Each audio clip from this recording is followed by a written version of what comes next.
risk? Risk is our business. That's what a starship is all about. That's why we're aboard her. Star Trek is an excellent example of how an idea can live on through generations. Starting in the 1960s, this show expanded to over 13 different series and 14 movies, with fans from around the world loving new generations of characters and casts. Space, the final frontier. These are the voyages of the Starship Enterprise. Its 5-year mission? To explore strange new worlds, to seek out new life and new civilizations, to boldly go where no man has gone before. They used to say that if man was meant to fly, he'd have wings.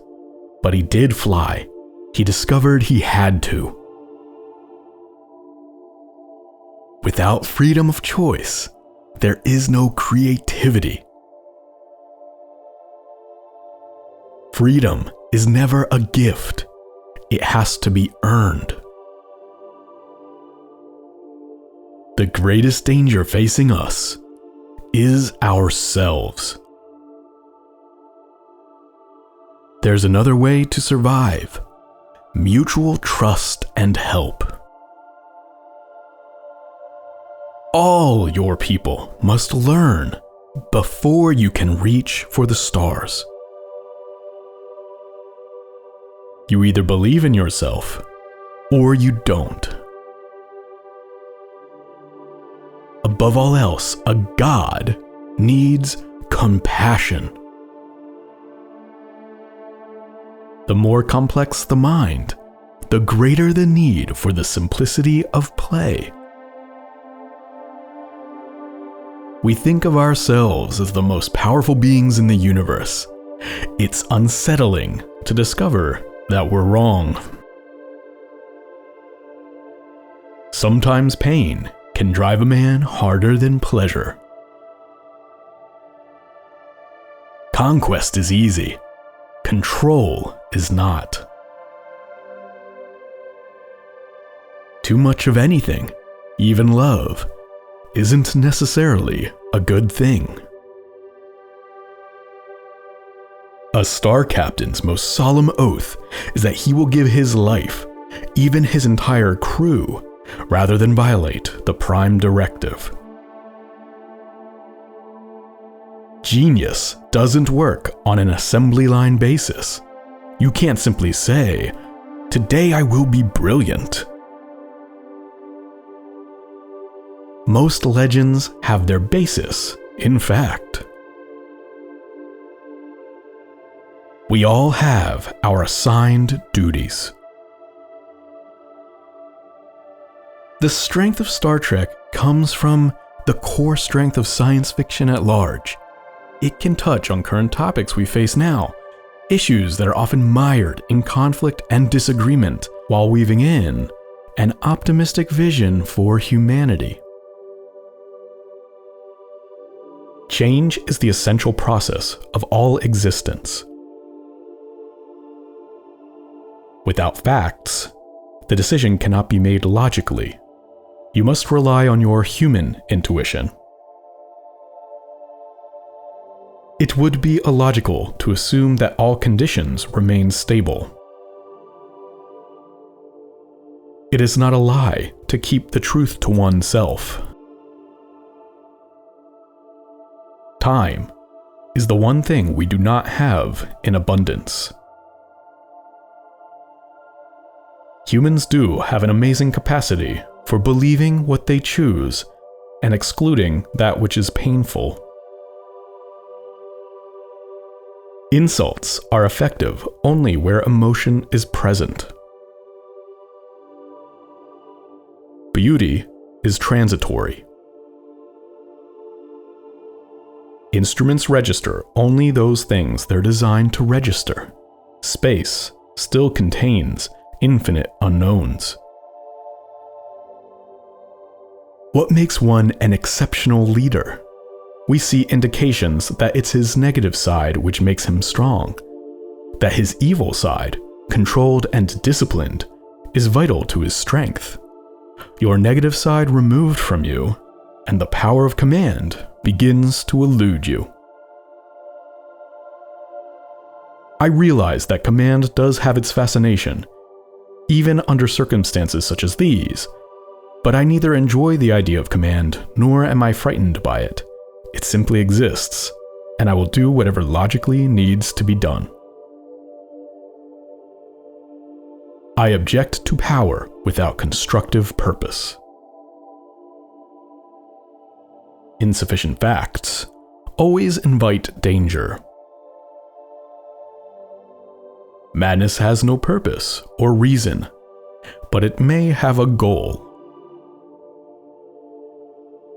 Without followers, evil cannot spread.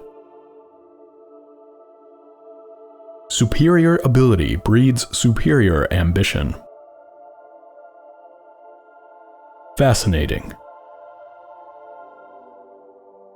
While reading scripts from the original series, it shows a story arc that starts with a crew that had conflicting personalities.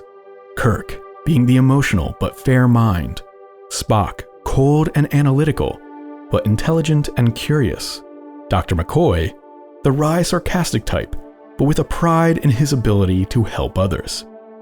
Their personalities clashed in the beginning, and the show's dialogue is filled with quips and banter.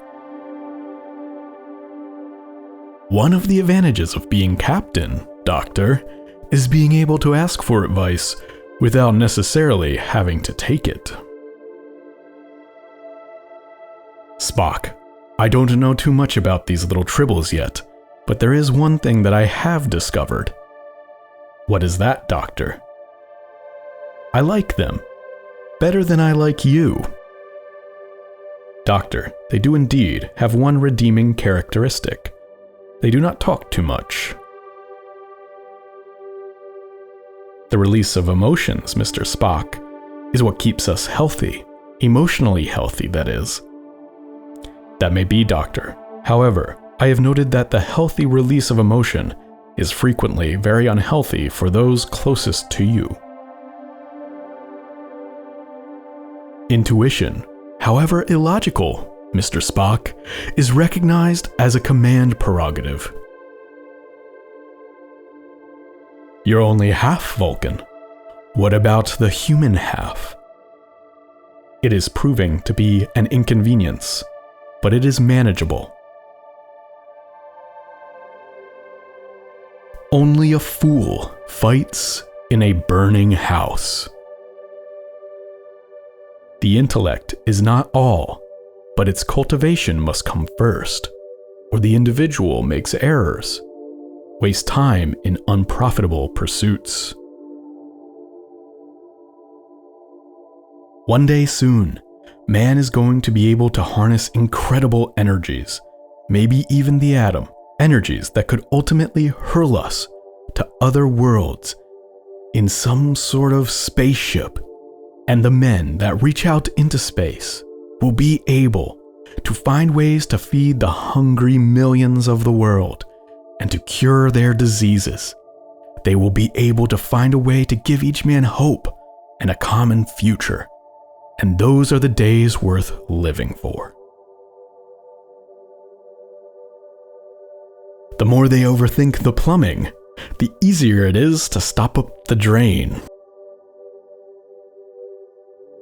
I cannot change the laws of physics.